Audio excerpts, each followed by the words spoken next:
Postgame Live, presented by American Service Center and Mercedes-Benz of Alexandria. 2 locations, 1 passion. Mercedes, just Mercedes. Welcome, everybody, to Capitals Postgame Live, presented by American Service Centers and Mercedes-Benz of Alexandria. I'm Lisa Hillary, and, of course, Al Koken, covering off Joe B. in Atlanta tonight. So I have a couple of new friends here on the set. To my left is Jason Lockenfora from Washington Post. And, of course, Jason, you cover the Washington Redskins. But there was a time when you covered this Caps team way back in 1999 for a 5-year period, was it? Yeah, 5 years, and grew up in Baltimore.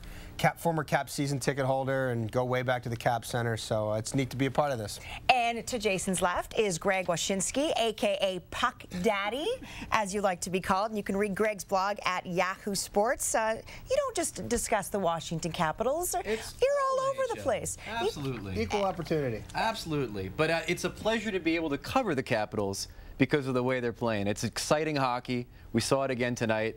It's good times. And, guys, let's talk about tonight's game. I thought it was a much better performance from this Caps team. The second period, a little flat, but definitely that first period, you want to see them with that kind of jump that they did. Yeah, I mean, I don't think it's one that, Coach Boudreau is going to point to and say that's vintage Caps hockey.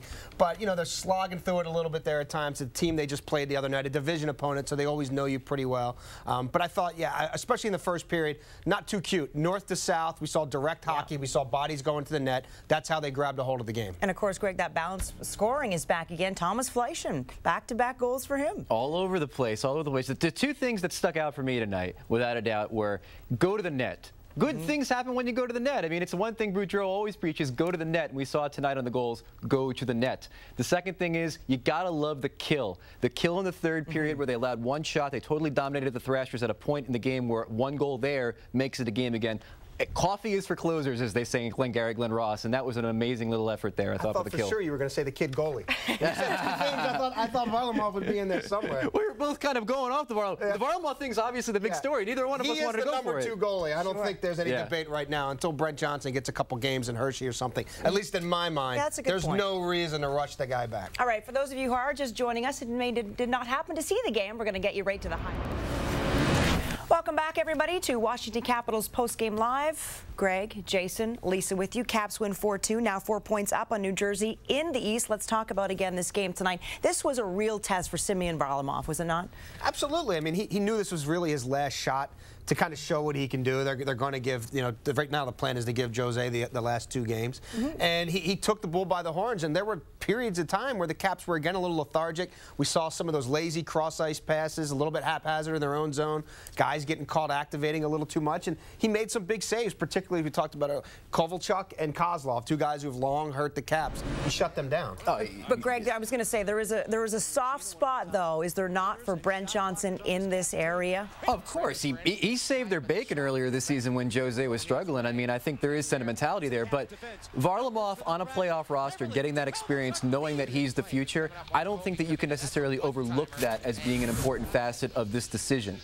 Tonight, I thought he was great. He wasn't a vacuum cleaner. I think the defense still had to bail out some of the rebounds he was leaving there, but he was definitely strong. I think he earned, without a doubt, consideration for being the guy. Well, we saw his natural athleticism, too. A couple times when he's going post to post, you saw the instincts, you saw all that's innate in him that led the Caps to become so high on him so soon, and frankly, to give him this opportunity at age 20, only really 1-year pro in North America. And some big stops on Ilya Kovalchuk, one of the league's best. I wanted to ask you, though, Brent Johnson, if he was going to get in this playoff run, there's no question he would have to, go down to Hershey for a couple of games? I think so.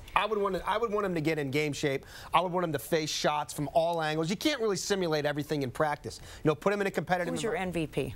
Ovechkin, and you just hit the nail on the head. I think goals with me hold a little more weight than assists for the most part, and it's the margin of goals. He's got 10 or 11 more than anybody else in the league. That's serious production when you're looking at 10 goals on 50. I mean, I think that, to me, sways it, and the Caps have been a more consistent team, a better team. Pittsburgh's kind of swung all over the place. I think there was a moment during Don Cherry celebration gate when people were looking at Malkin as an alternative to Ovechkin and thinking, can I vote for this guy? At this point, I don't think that Ovi even has to win the Art Ross anymore in order to win the Hart Trophy. I think he can finish second in scoring and still win MVP. Malkin's gone cold. But keeping this in mind about Malkin, his next game is against the Islanders, who just gave up 1,000 goals to Carolina. Yeah. So he might wind up with 150 points by the time the season's over. And of course, if Alex Ovechkin gets it, he'll be the first back-to-back winner since Dominik Hasek, actually, when we're talking about the Hart, 11 years ago. And of course, all you have to do is really talk to players on the team. I mean, this guy works hard, shift in and shift out. He never lets up.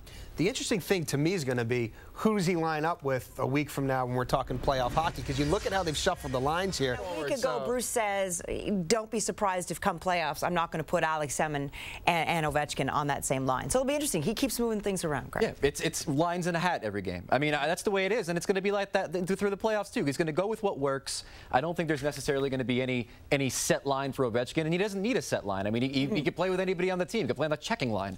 So that's the benefit of having a player like that. And it makes it more fun to watch when you're not really sure who's in. Well, absolutely. And look, I covered the Red Wings. They won back-to-back Stanley Cups. I once remember charting lines for one game with Scotty Bowman. I think he used 32 line combinations in the first period alone. Now, he would do that just to get in people's heads, and we're talking about the greatest ever. But, you know, I think Bruce probably has evolved. And I think sometimes in the first round last year, he got a little too static and maybe waited a little long to make adjustments. And then once he shuffled things up, we saw Backstrom and Semin and some of those kids come along. I have a feeling right from the get-go this year, he's going to be willing to mix and match. All right, another quick break here on Caps Postgame Live. When we come back, we will hear from the coach, Bruce Boudreau, back in Atlanta. We're back with more win tonight. So if the playoffs were to start today, yes, the Washington Capitals would still be playing the Montreal Canadiens. By all accounts, that's going to be a pretty good matchup if that stays that way. The Caps with the edge there.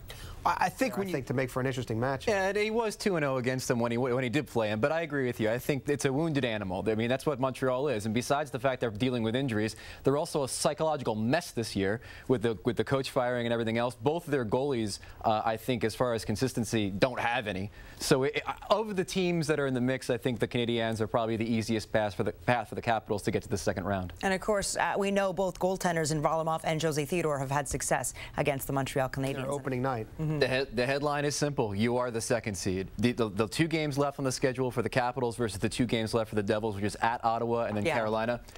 They're the second seed. Now it's just a matter of whether they're going to play the Habs, the Rangers, or the Penguins. Oh, boy. And if you are a Caps fan and you are concerned, is goaltending sort of going to be the one question mark that's going to sort of get, make or break them? Well, I mean, it's playoff time, so that's going to get the bulk of the attention. I think, again, how the back end of their D holds up, the 5th and 6th defensemen, can they give them 15, 12 decent minutes a game? Hey, folks, we got to go. Thanks so much for watching Caps Post Game Live. For Greg, Jason, I'm Lisa. Sports Night is next. We'll see you again soon.